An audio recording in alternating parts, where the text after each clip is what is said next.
discuss the situation in Libya, we're now joined live by Dmitry Rogozin, Russia's ambassador to NATO, joining us live from Brussels. Mr. Rogozin, now NATO is saying it has no plans to finish its operations in Libya, in the foreseeable future at least, citing there's still danger to civilians. How legitimate do you think that claim is?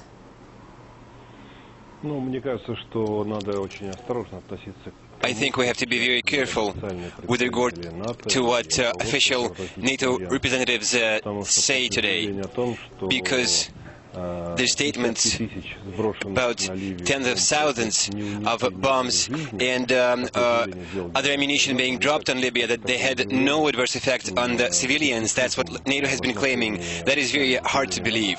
So that defines that we should be careful with regard to official statements from Brussels. Several different reports have suggested that there were in fact British special forces instructing the rebels during the battle for Tripoli. Boots on the ground already. Those are despite promises to the contrary. Like you're saying, you can't always believe what NATO says, but why is that, and why do so many people believe what NATO says? Well, it's typical when certain countries that are NATO member states are waging a war, interfering into a civil war into a country far away from NATO's sphere of control. Nowadays we can say that France and Britain and Americans are deeply involved in the conflict, but NATO as an organization is not involved officially. Well, that is a typical military propaganda scheme.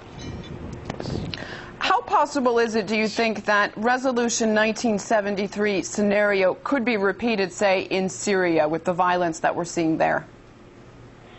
With regard to Libya, the 1973 resolution was used as a chewing gum by NATO, so to say. I think that NATO might be deliberately demonstrating its disregard for the UN Security Council, to demonstrate that NATO is equal to the United Nations nowadays and will be getting even more significant and powerful in the future. As far as Syria is concerned, I think that there will be no military operation by NATO or by any Western country, because any kind of military action against a country such as Syria will inevitably affect the security of Israel. And I think Israel is doing its best right now to stop any violence against such a big neighbor as Syria. Military-wise, do you think, what were the chances of a rebel win if NATO hadn't intervened, if they didn't get involved? I think that NATO basically stole the victory, but from whom? That's not significant. NATO stole the victory, that's a fact.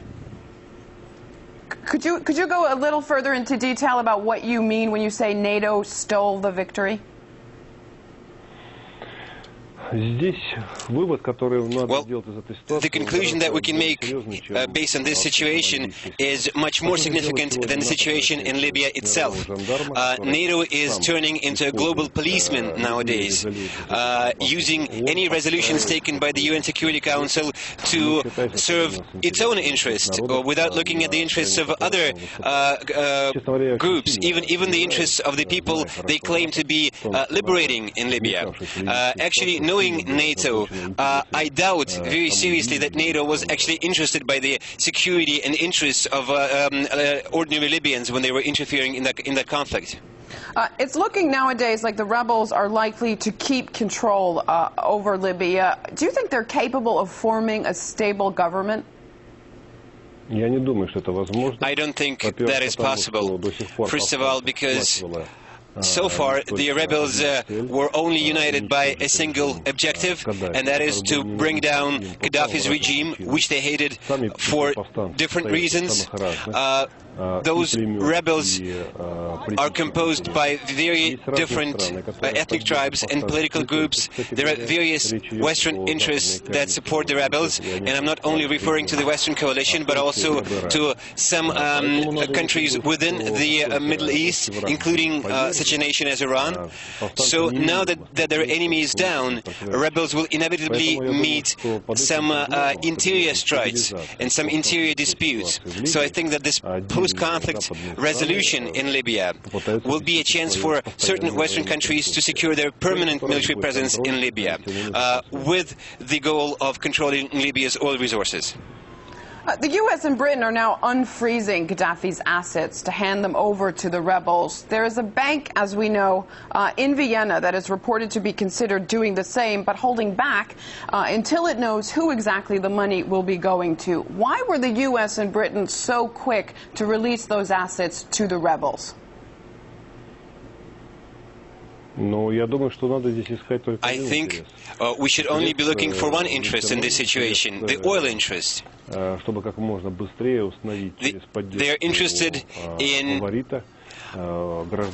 defining their favorite one to inherit the oil wealth of Libya.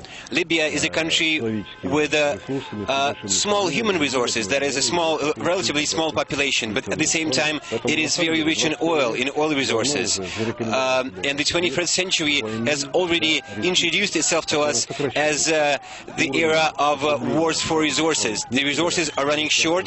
The consumption in Western countries is not going to go down anytime soon. This means that there will be wars for new regions and new resources. And the actions of specific Western countries, as well as the entire coalition, such as NATO, will be gaining momentum and becoming even more brass in the future. All right, well, we, of course, will continue to keep a very close eye on what's happening in Libya. For now, Dmitry Rogozin, Russia's ambassador to NATO, live on the line with us from Brussels. Thank you very much for that.